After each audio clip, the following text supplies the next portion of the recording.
What I personally would have liked to have seen in a Bioshock game is sort of a broader range of enemies. And I think in Bioshock Infinite, we really want to have a sort of a class of enemies that had a sort of a more imaginative range of powers. And we came up with this concept called the heavy hitters, who are enemies that are sort of used to not just be more powerful, but also to augment the abilities of the more traditional Bioshock enemies. You're gonna come across them in certain areas of the game, and they're gonna provide a really unique challenge. Red is the price of liberty. You know, we wanted an AI that really expressed sort of the very sort of clear system of beliefs that founders have, and a heavy hitter that would sort of represent that.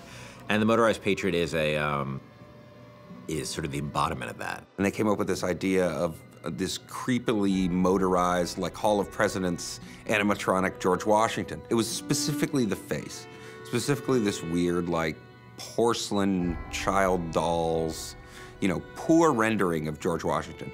That kind of clinched it. Everybody saw it and said, okay, we can roll with that. It's one of those rare moments where you kind of all come together and you realize, okay, this is going to work. We're all on the same page here. Let's just move forward with what we got. I can use a turret! On it! Booker, the gear! So the Motorized Patriot, a couple of things make him really special besides the aesthetic of him. One is that he's, unlike most of the enemies, he's completely fearless.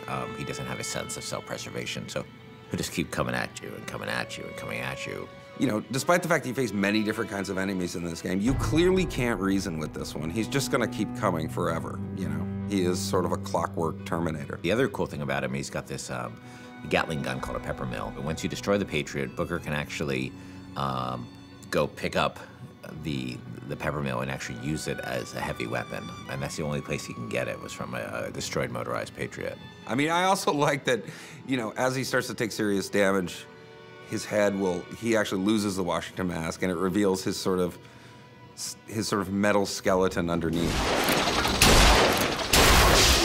The thing I like most about this guy is that I think he's pretty readable as what he does. You know, he's a fairly simple guy. He's not a Swiss Army knife. He's a guy with a big gun, and I think that reads pretty well. He's got this incredible sense of heaviness.